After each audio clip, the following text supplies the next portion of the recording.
Good afternoon, everybody. My name is Asaf Ramorowski. I am the executive director of ASMIA. Good morning, good afternoon, depending on where you are in the world. I know we have participants from around the country and around the world. It's really my great pleasure to welcome you to our next edition of the ASMIA webinar series, which we recently started. This afternoon, we have the privilege and opportunity to host my friend and colleague, Bruce Matty Weitzman. Bruce is the head of the International Program for the Humanities, the BA program at Tel Aviv University. He's been a senior research fellow at the Dayan Center and has been teaching at the Department of Middle East History and Africa in Tel Aviv for many years. He's also an associate scholar here in my hometown at FPRI in Philadelphia. He is an expert on Arab politics, in particular in the Maghreb, and he's done a lot of work also on the Berber and, of course, areas of North Africa. This afternoon, given the recent events and the recent normalization agreement that Israel has now have with Morocco, we thought it'd be beneficial to have Bruce address Morocco, which he's done a lot of work on and knows a lot about. There's a lot to talk about given all the newfound normalized relations between Israel and the Arab world, and Morocco is one of them to talk about vis-a-vis the Arab world and North Africa at large and the differences that play into all these politics. So Bruce will be talking this afternoon for about 25 minutes or so. Then we'll open up the floor to as many questions as people have. If we don't get to them, we apologize in advance. You could always email us afterwards and we'll do our best to answer. So format-wise, Bruce will talk. After Bruce is done, we'll open up to Q&A and we will take it from there. So without further ado, Bruce, thank you for joining us. And the virtual floor is now yours. Thank you. Thank you very much, Asaf, and good morning or good afternoon or good evening to everyone, wherever you are. I'm delighted to be here to talk about the Israeli-Moroccan relationship, past, present, and future. I'm going to try to be as telegraphic as I can, and hopefully we won't get lost in the forest, and hopefully we'll see some of the trees. Let me begin by sort of laying out sort of maybe the bottom line, and then I'm going to spend some more time on a number of aspects of the relationship. So, of course, the bottom line is that something new has happened, that Israel and Morocco have reopened, in fact, restored the official low-level diplomatic relations, which had existed for 6 years between 1994 and 2000, after a 20-year hiatus, that relationship has been, of course, restored. In fact, as we know, the relationship, the official aspect of the relationship is only the tip of the iceberg. Israel and Morocco have a long and fascinating relationship based on common strategic interests, plus a very special feature, which that Morocco once was the home of the largest Jewish community in the Middle East, which still, that fact still comes into play, as we will see as well. It's a community that has always had intimate ties with the palace in Morocco, with the regime, and of course that community, which is only barely exists anymore in Morocco. Still, there is a very large Moroccan Jewish community worldwide and in Israel, which is eager to act as a go-between between Israel and Morocco. Now, throughout these last 2 decades of no official relationship, Israel was the eager party. Israel was the party that was almost constantly exploring the possibility of having Morocco restore relations, reaching out through all kinds of channels, official and unofficial, to try to have the official relationship that was cut off in 2000, to have it restored. Morocco was the reluctant side. It was, in fact, for these 2 decades, basically satisfied with the status quo, a status quo which encompassed security relationships, encompass tourism, encompass quiet, low levels of trade, and quiet interactions, encompassed Israeli lobbying in Washington for Moroccan interests. And over and over, I would be asked, is Morocco going to restore relations with Israel? There would periodically be rumors of the context and possibilities spilling out. And I was always saying to myself, and I always said this publicly and to Moroccan journalists and others, that I'm skeptical. I don't really see what Morocco has to gain from all of this, given the fact that there is quite a bit of opposition domestically inside of Morocco to restoring the relationship. And so for these 2 decades, Morocco was reluctant to make the leap and get back and again reopen their legation offices and go public with the relationship. What changed? What changed was that the United States under Trump made the king an offer that he decided that was worth taking. That offer was that the United States would recognize Moroccan sovereignty over the disputed Western Sahara in return for Morocco's commitment to restore diplomatic relations with Israel. And Morocco decided that was worth taking. I'll go into that shortly, why they decided that.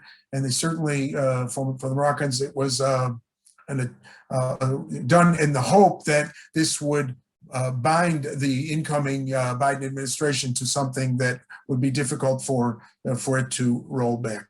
Now, for the Trump administration, if you will, in the next slide, accompanying slide during December 2021, 2020, I'm sorry, it should read, with Jared Kushner in the middle. For the Trump administration, which prided itself on unilateral and transactional actions, the recognition of Morocco's claim to sovereignty over the Western Sahara made official what the U.S. position had always been. The United States had always supported Morocco's position that the problem of the Sahara should be solved by giving it broad autonomy under the Moroccan crown. I think the administration also took pride in the fact that it flew in the face of the official UN-led diplomatic framework, which was always insisting on an agreed-upon solution, perhaps with a referendum. And of course, the agreement for the Trump administration had domestic political value for its because it constituted one more action that was favorable to Israel's interests, and in that regard, the recognition of Western Sahara paralleled in some ways the Trump administration's recognition of Israeli sovereignty over the Golan Heights. It also served as an accompanying step in the Abraham Accords, the normalization of relations with a number of Gulf states. I've also read, there's been some suggestion that this was part of the anti-Iran alliance that the Americans and the Gulf monarchies were promoting, because the Iranians were supposedly providing support to the Polisario independence movement, contesting Morocco's claim over the Western Sahara. I haven't seen enough evidence to verify that. I know it's been written about in some places. I'm not sure if that's spin or if that's true, but in any case, I'm putting it out there. So now let me get into a little bit more depth, and I want to focus on 3 areas. The first area will be the Western Sahara and the Moroccan in the Moroccan context, why it's so important to Morocco. The second will be the Israeli-Moroccan strategic relationship, past and present, what it was and what it wasn't. The third, it will be a look at some aspects of the Morocco's Jewish heritage and how that has come into play. So this we have here on this screen, we have a map of Morocco's current borders. This is the borders since Morocco achieved independence from France in 1956. Neighboring Algeria, its rival geopolitical and ideological neighbor. As you can see, Algeria received independence from France in 1962, and much of the story of North African regional politics is a story of the Moroccan-Algerian rivalry. Now, which is in which the Western Sahara plays an important part. Now, the Moroccan national movement, even before it achieved independence, had a very expansive notion of what the Moroccan borders should be. And here, I don't know if many people have ever seen this map, but this is a map of the Moroccan nationalist vision. We'll call it Greater Morocco. And as you can see, it encompasses not only the Western Sahara, which was a Spanish colony until 1975, it also encompasses quite a fair chunk of Western and Southwestern Algeria. It encompasses the entire area which is today Mauritania, and it reached into northwestern Mali, in fact, including Timbuktu. This vision is sort of more or less conforms to the boundaries of one of the great medieval Moroccan empires, the Saadian Empire in the 16th century. And this was a vision that was promoted by Moroccan nationalists, not just the palace. Now, this was obviously something which was, for most part, was out of reach. Morocco recognizes Mauritanian independence in 1970, 10 years after it became independent. Morocco had issues with the border with Algeria, but more or less accepted the status quo, the boundaries drawn by the French after having fought a brief conflict there in 1963. Mali was beyond reach, but that left the Western Sahara. And in the early 1970s, a independence movement began to operate in this sparsely populated territory, an independence movement which was supported by Algeria. And in 1974, the Moroccan monarch, King Hassan II, was in particularly difficult straits at home. He had barely survived 2 attempted coup attempts by the military, and the general consensus was that he wouldn't survive a third one.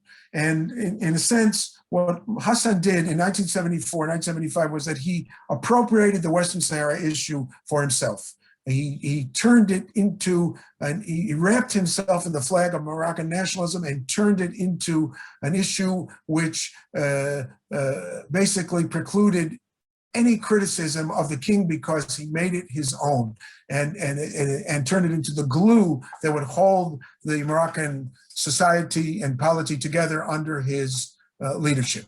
And some of you may recall, be familiar with the fabled Green March, in which he mobilized 350,000 Moroccans to march, to be trekked down to the border between Morocco and the Spanish Sahara at the time, and to march peacefully and cross the border into Spanish Sahara. This was a symbolic act, and it resulted in an agreement with Spain to divide the territory between Morocco and Mauritania at the time, and for Spain to withdraw. Franco was on his deathbed at the time, and this became the issue.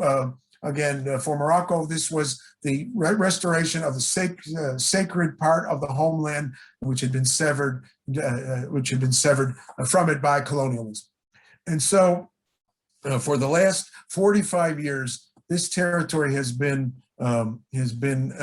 contested. And after quite a bit of fighting between Morocco and the Polisario Front, the independence movement, which was backed by Algeria, a status quo set in, and this is a more or less accurate map. And that red line that goes right down all the way, snakes down throughout the territory, is called the berm. It is a a series of defensive fortifications stretching 2,000 kilometers. Everything to the west of that berm is under Moroccan, is in Moroccan territory, and to the east is held by the Polisario, and there is a small UN mission there which is maintaining a ceasefire, as the UN has sought unsuccessfully to broker a negotiated settlement.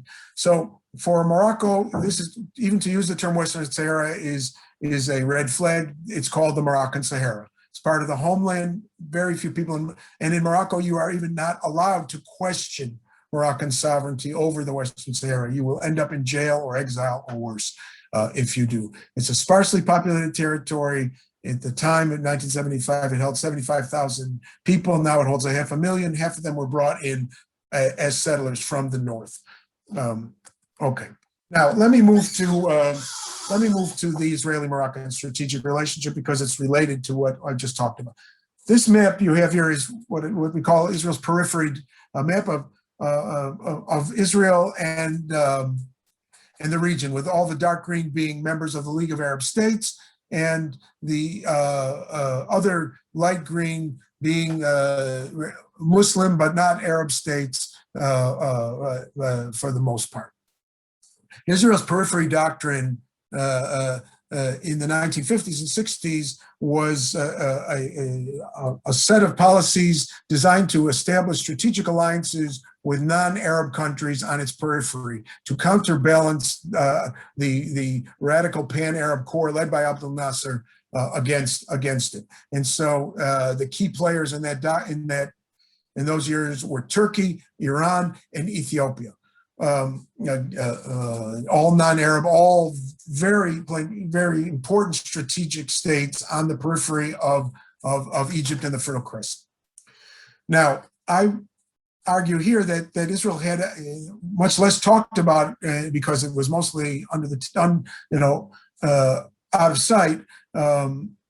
Israel had a companion peripheral doctrine in which it was active in Arab states on the periphery, supporting the monarchy of Oman against leftist insurgency. That was also with Iran as well.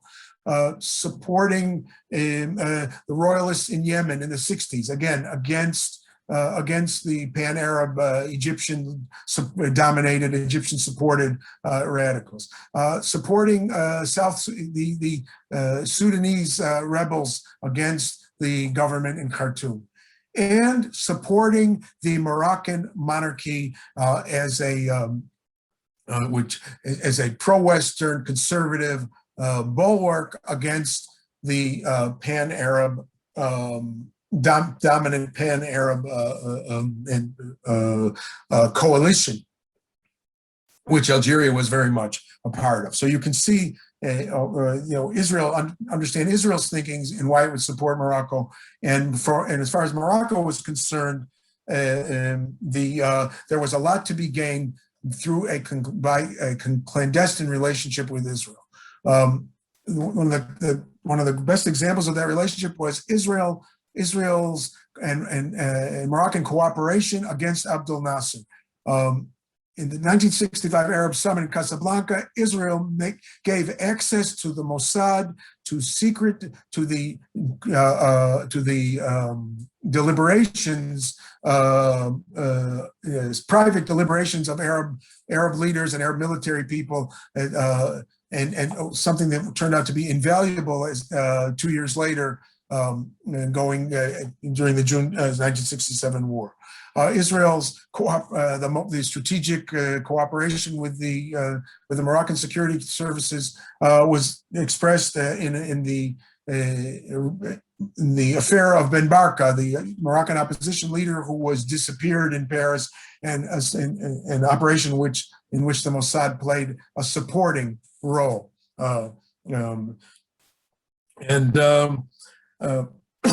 The strategic cooperation was also expressed, going back to this slide. Israel helped Morocco build this massive fortifications in the 1980s to stabilize the situation, and has trained Moroccan elite units to combat the Algerians and to protect the monarch himself. Ehud Barak was was present back in the day when he was a senior military person and was present. And so were a lot of other people.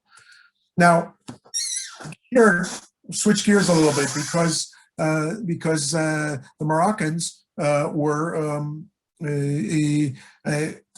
at this playing both, if you will, balancing, playing both sides or balancing its commitment to the Arab world as a leader of self-styled, leader of the Islamic world and defender of Jerusalem, of Islamic Jerusalem. That's a status that the Moroccan monarch has, the head of the Al-Quds committee. And in the March 1973, the Moroccan king Hassan sent a tank battalion to the Golan Heights for his own purposes, but they ended up to get them away from Morocco, but also to demonstrate symbolically a commitment to the Arab front against Israel. And this tank battalion ended up being involved in fighting in the 1973 war. So even as Morocco and Israel were quietly cooperating on a host of strategic issues, its forces were fighting one another in 1973. But after that war, of course, begins the era of Arab-Israeli diplomacy, and the Moroccans play a supportive role in that. And this is a picture of the Egyptian diplomat Hassan Touhami and Moshe Dayan at Camp David, but a year earlier they had met in secret in Morocco to discuss the possibility of a diplomatic breakthrough, which is one of the things that contributed to Sadat's, of course, historic visit to Jerusalem. Throughout the 1980s, Morocco continued to try to advocate for Arab-Israeli diplomatic solution, while supporting the Palestinians and supporting the PLO. It also sought to push forward an agreement to that end. Shimon Peres, when he was prime minister in 1986, visited King Hassan, and that was a public visit, and it was the first time an Israeli prime minister had publicly visited Morocco. And nothing came of it, but it was part of this Moroccan diplomatic efforts. Fast forward 8 years later, and this is already after Oslo and the breakthrough with the PLO and the Madrid conference in 1991. And here you see Hassan, Yitzhak Rabin, Shimon Peres, and Rafi Edri, who was a government minister who was of Moroccan origin and helping play the role also as facilitating, as a leader of the Moroccan Jewish community. This was the Casablanca Economic Summit, and this was exactly the moment when Morocco did establish diplomatic relations with Israel. It was a very exciting time.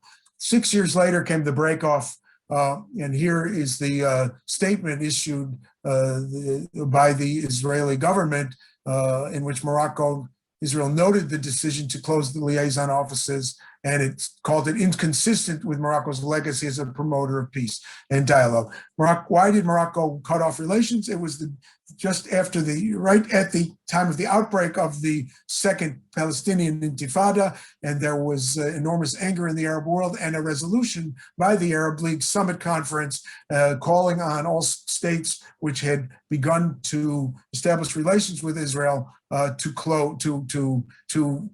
cut them off, and this affected Tunisia and Oman and Morocco, and eventually Qatar and Mauritania as well.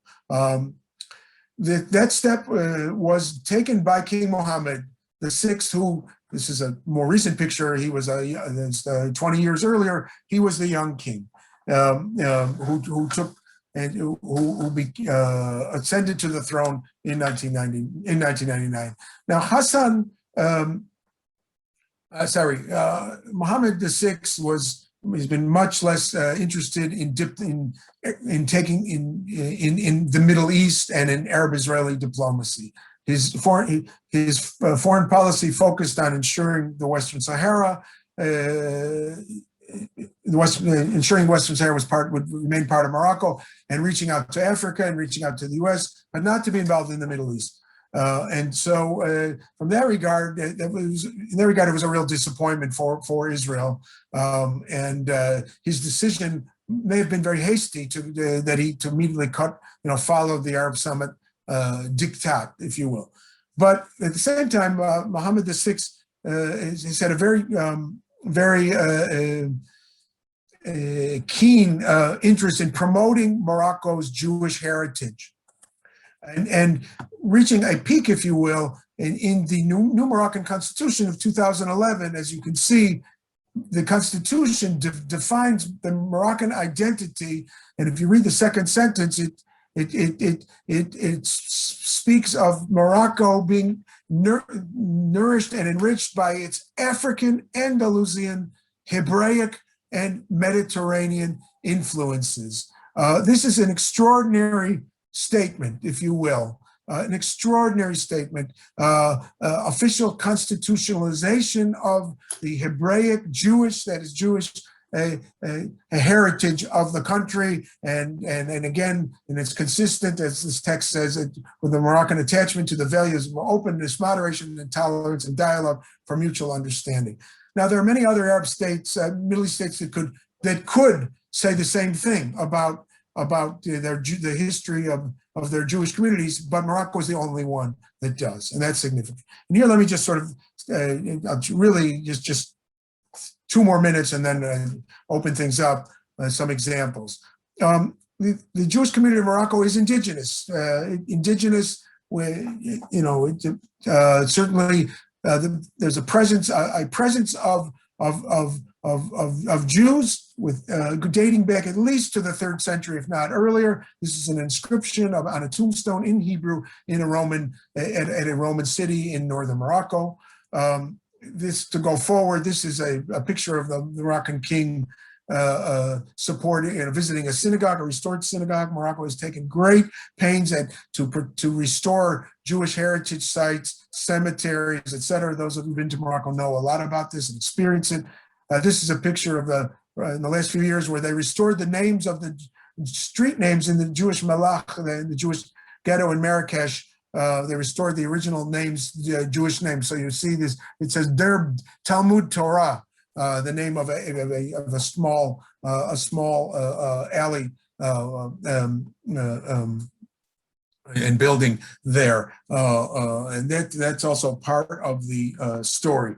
And so I would say here also that Morocco's, that King Mohammed made a big point in combating Holocaust denial through Project Aladdin. The King, Mohammed VI, has been very forthright in saying the Holocaust is a reality. We need to recognize what happened. We need to challenge those who deny it.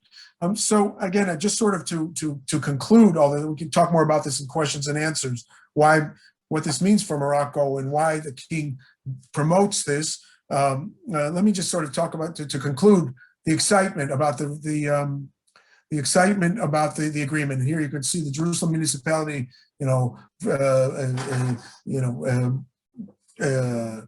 put up these great light show of the Israeli and Moroccan flags on the old city of Jerusalem. Israel is very excited about this relationship and is hoping for a much warmer relationship than in the past, and talking a lot about the possibilities in a whole variety of economic fields and tourism. There is definitely some excitement in some sectors of Moroccan civil society, members of the Amazigh Berber communities, other Moroccan liberals, but overall the Moroccan king has also faces opposition and criticism, and my feeling is that that the relationship will develop more slowly than the Israelis would like. Israel's always more impatient than the Moroccans. It's probably in Israel's DNA to be impatient, and we'll have to see what happens. And of course, with COVID, that means that no direct flights anytime soon. I mean, we'll have to see what happens. I would just conclude with one more point. Those who think that this new era of cooperation means that the Palestinian issue is a dead letter, I think that would be the wrong conclusion to draw. The question of Israel's position on the Palestinian issue is no longer holds veto power over other Arab states, but it doesn't mean that negative dynamics in that sphere won't reverberate back into the sphere of Israel's relations with with other Arab states with which it is normalizing. And I would argue even that in a positive context, that this sort of regionalization of the Arab-Israeli relations can, in certain ways, enhance the prospects for Israeli-Palestinian progress if the right context is established. Okay, I've already gone over time a little bit, and I'm going to stop there, and we can open it up. Thank you.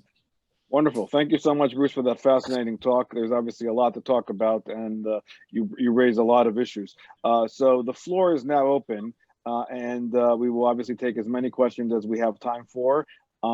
Suzanne, you'll start reading the questions. Here we go. Yes. Okay. The first question we have is from Carl Goldberg, and he writes, please discuss how Morocco is dealing with the conflict between the doctrines of Islam, which prohibit normalization of relations with Israel, and the interests of the Moroccan state, which benefit from normalization with Israel. What sort of opposition from the Moroccan religious establishment is the Moroccan government encountering? Yes, thank you. It's a good question. You know, we can talking about doctrines of Islam is like talking about doctrines of in Judaism, or we can find almost anything in the sacred text to support a position. Now, yes, there are many Islamic religious figures, doctors of law, etc., who view normalization as being contrary to Islamic teachings. Let me talk a little bit about Morocco and its Islamic components. One of the things that the Moroccan state has done is to co-opt the important Islamic political party to bring it into the political system, a system which is dominated by the palace. In other words, it gives it space, as long as it plays by the rules of the game. And in fact, for the last 4 years, the prime minister of a coalition government in Morocco has been from this Islamist party. Now, in Morocco, once the king rules on something, you really cannot challenge it. At least not openly. And so the Islamists and the remnants of leftist pan-Arabists in Morocco have always been critical of those in Morocco who have contact with Israel, and who travel to Israel, who do business with Israel, who talk about Israel as a normal state and not a pariah state. They've always opposed that. But they've always stopped short of criticizing the king. Now, this step put the Islamists in a bind, and you even saw the Islamic, leaders, the leaders of the Party of Justice and Development, the PJD, being twisted in knots. How do we criticize this without suggesting that our king has done something terrible? And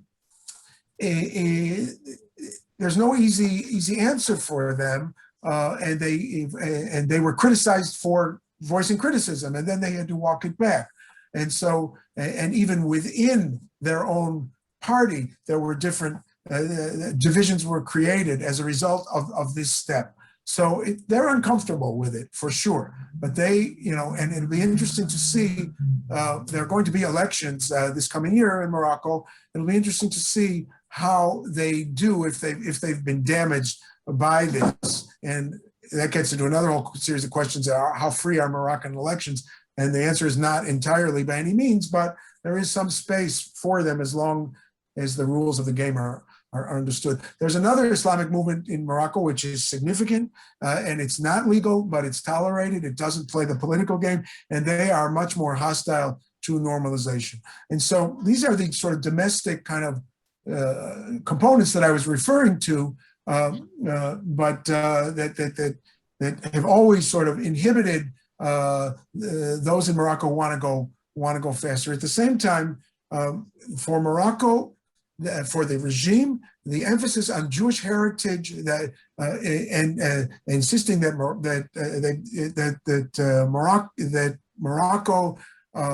Morocco's Jews are part of the nation. This is something that cannot be challenged anymore. Even the Islamists, went to the synagogues and had dialogue with them, and they make a distinction between Israel and Moroccan Jews, and even Moroccan Jews in Israel. And so it's a bit of an artificial distinction, and it's a bit of a twist. But certainly, as far as Morocco is concerned, as far as the king is concerned, Western Sahara made it worthwhile, even though they deny that this was, they don't even like to talk about it as a quid pro quo, because who could dare challenge our sovereignty over the Sahara? But for Morocco, in a way, in a smaller scale, this is reminiscent of what King Hassan did in 1975. He embraced the Western Sahara issue as his own, and in order to bolster his rule. And here, the price was paid. If the United States is willing to announce that it's going to open a consulate in the Western Sahara, it's worth it to restore the relationship to what was. And remember, it's about restoration in the Moroccan case. And the Moroccans can always say, this is not new, we had did this before, we're doing it again. This is the context. We haven't abandoned the Palestinians. We want a peace agreement, et cetera, et cetera. We support the Arab Peace Initiative, et cetera. So this is how the Moroccans justify what they're doing, and certainly as far as Morocco is concerned, no one can challenge the Moroccan king's credentials. The Moroccan king is a descendant of the Prophet, according to the Moroccan constitution, and how dare anyone challenge his Islamic credentials. So that's how the Moroccans sort of finesse this issue that was raised in the questions. Thank you. Okay, we have another question here from Gary. We have many questions. Okay, Gary asks, have Moroccan-Algerian relations changed significantly in the post-Bouteflika era? Under Bouteflika, Algeria backed the Polisario to counter Morocco's claims to the former Spanish Sahara. Have these dynamics changed under the new Algerian regime? Yeah, no, they have not. And Moroccans have been, and of course, the support for Algeria goes back to even before Bouteflika. Bouteflika was a young diplomat in the 70s. Then he later became president. The Moroccans have been begging the Algerians for decades to put the Sahara issue on the side. Let's develop the region. Let's open our borders. Let's trade. Get out of this issue. And basically admit defeat. And the Algerians just don't want to do it. It's a regime that still, it's a regime which still believes in its ideology of promoting revolutionary movements, believes that the Polisario movement was justified in promoting independence, that colonial borders shouldn't be changed, that Morocco was defying the will of the international community and annexing the territory unilaterally. And so the relationship has remained cool on the official level, and there is still no land border open between them. There are flights, there's a sea border, but there is still suspicion and hostility. And I can tell you that the reaction in Algeria to this agreement was very hostile, and with statements being made that this agreement brings the Zionists to our borders. Playing that card. And that's a very bad thing.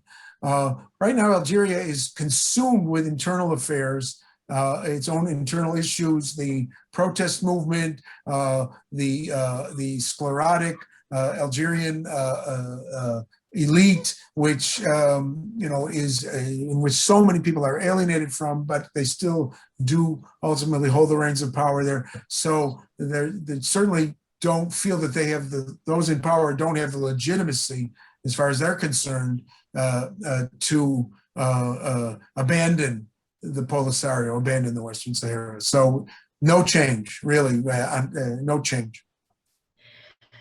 Great. Okay, so I'm just skipping around a little bit here. A question from Gunther Jekeli. How have members of the Moroccan parliament reacted, given that there was a majority some years back for making relations with Israel illegal?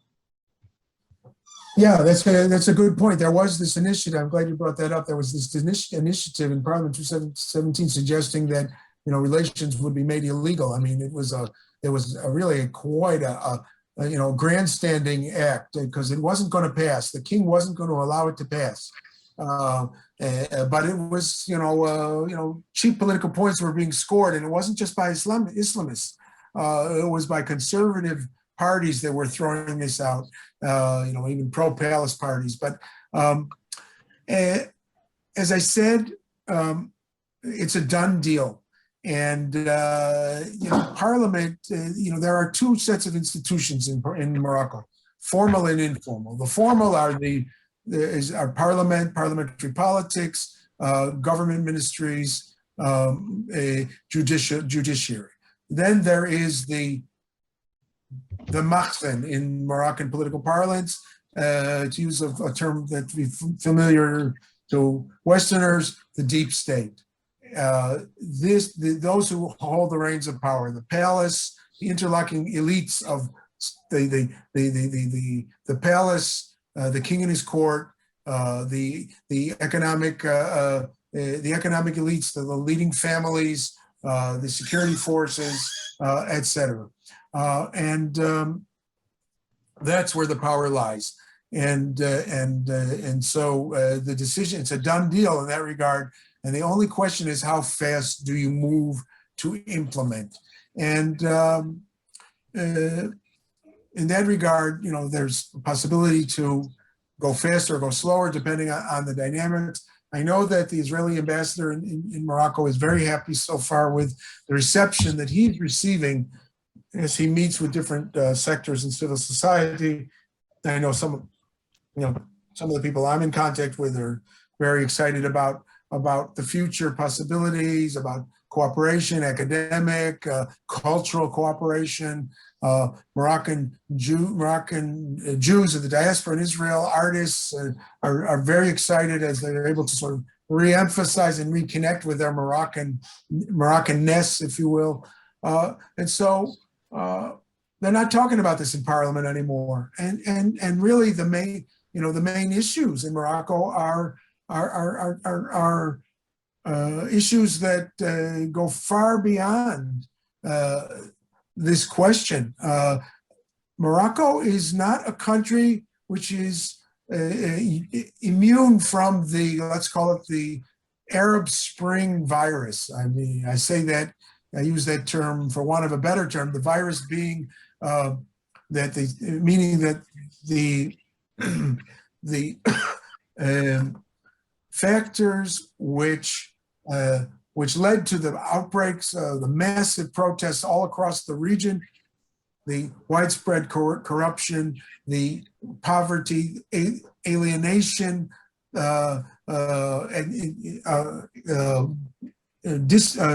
alienation from the status quo, from the governing elites, all of those things. High youth unemployment, lack of horizons, desire to emigrate, to seek a better life in Europe, all those things which we're so familiar with in 2011 for the protests in Egypt and Tunisia and Libya and Syria, Yemen, all those things are present in Morocco. If you go to YouTube and start, within minutes you can find the 50,000 seat soccer stadiums with people singing and chanting protest songs against the government, expressing the most, the most hard-hitting political statements against the elites, against the ruling classes that are selling, pushing drugs on them to put them into a stupor. They're cheating them, leaving them in poverty. One can only trust in God. And these are these songs of these supporters of the main soccer football teams in Morocco, because football stadiums are one of the only places you can really express yourself en masse.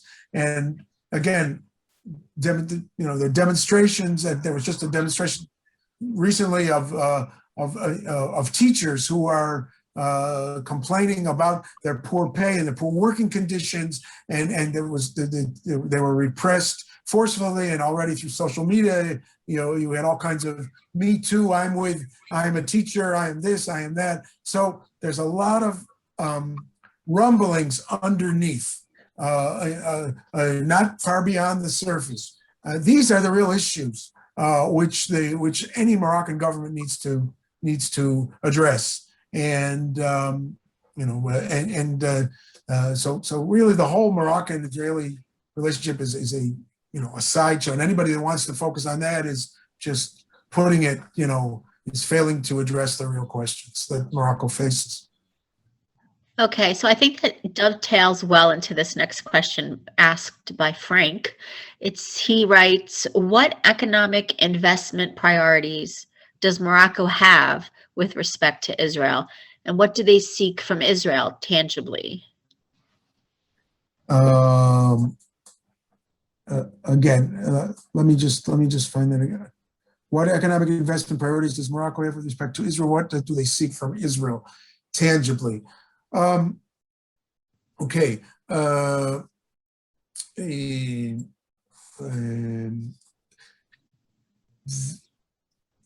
The Moroccans have already, throughout the last couple of decades, we've seen Moroccans coming to the agricultural fairs in Israel, technology, agricultural technology, water drip irrigation, enhanced crop crop development. Morocco has a huge solar energy project going on, and I'm not sure who can learn more from whom in this regard, but there's definitely room for that. Israel, of course, has a great reputation worldwide for the high-tech sector, and I think that Moroccans would certainly be interested in all of that. Official trade is at a low level. A lot of it's done through third parties. I can buy Moroccan canned sardines just in my neighborhood fishmonger down the street from me. So Moroccan products are here in that regard in the consumer level. I would argue, and of course tourism. I mean, Morocco is a big tourist country, and certainly once things reopen after COVID, the number of Israeli tourists will mushroom there. They've already been sort of 50,000, up to 50,000 tourists annually have gone to from here. And I would, sort of half jokingly tell the Moroccans, be careful what you wish for, because Israelis are going to flock to Morocco especially because they're going to be direct flights. Beyond that, I want to emphasize this. This goes beyond the sort of tangible things. Morocco sees Israel as a conduit to Washington, politically, strategically, militarily, you name it, and some direct military cooperation, but also in terms of both the defense issues and political lobbying. Israel has always played that role for Morocco with regard to its, again, Western Sahara, a member of the Western Alliance, et cetera. And the relationship is, intimate in that regard in terms of the Washington lobbies, if you will. Those connections are there, and they're of long long standing. So I hope I answered that. I see that my good friend Francesco Cavatorta is with us. Hi, Francesco. I hope you're well, and I want to just answer his question here about it. If the Islamists are the Islamists being tested, and if the PJD accepts normalization, would it then be fully co-opted? It's a great question, and you know more about the PJD than I do. And I think that in a way, it's I don't think that was the primary motivation for this, but there may be a side benefit as the palace wants to make sure that the PJD doesn't gets cut down to sides. They already acted in that direction by engineering a few years ago that the replacement of the PJD prime minister with someone from the party who was more amenable. That's the current prime minister with money. But of course, classic Moroccan balancing politics, that you don't want to cut them down to size completely and make them and completely remove them from the game, because that way you don't have an Islamist player. I'm happy to, I mean, that's sort of my 2 cents about that.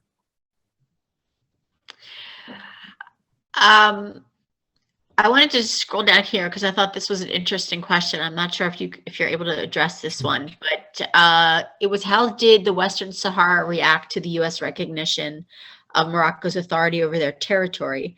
And has there been any reactions from the African Union and other African countries? Well, I'm sure that when you ask how did the Western Sahara react, I assume that the question is about the movement for the movement for Western Sahara independence, the Polisario Front and their government in exile, the Saharan Arab Democratic Republic.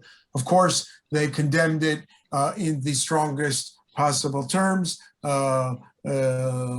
This is just, as far as they're concerned, this was just another illegal Moroccan action and another illegal action by the an illegal action by the United States, and continuing to insist on their right to have a referendum, which would give them the option of independence. As far as reactions from the African Union and other African countries, I plead a little bit of ignorance on that. There are some African countries and others who have followed the American lead and announced that they were going to establish, not just African countries, the pro-Moroccan Moroccan allies, and announced also that they too would establish consulates in the Western Sahara. Again, I haven't seen so much comments about apart from the Algerian comment itself, but presumably the divisions are along those lines. If you're pro-Algerian and Polisario, you're very much against what the U.S. did, and vice versa. The Algerians are in a problem because they need to have good relations with the Americans as well, and this isn't a welcome thing as far as they're concerned. And I think everybody's asking, well, will the Biden administration roll this back? I think the Biden administration will try to finesse it and not, and remain committed to the UN process without getting into the weeds of what does that mean. And I'm not sure they're going to run to actually open a real office. I don't think they've done that. I think it's virtual. I don't think they're going to run to open an office. A physical presence there, and I think maybe they're hoping that this can sort of jumpstart a kind of a negotiation with Polisario and the UN and all that. But again, I don't know. Obviously, the Biden administration has bigger fish to fry in the foreign policy realm than this. Okay, so I think this will be our last question. Emmanuel says, thank you very much for this insightful lecture. My question is, how has the ideologies of the different governments leaders in the two countries influenced this dynamic relationship? Tell me again, because I was looking at all the questions at once, and I see some of my other friends and colleagues are commenting there, and I'm sorry I can't really answer them. We won't have time to answer them. But again, who is This is from, which this is the one from Emmanuel, and he says, how has the ideologies of the different governments / leaders in the two countries influenced this dynamic relationship?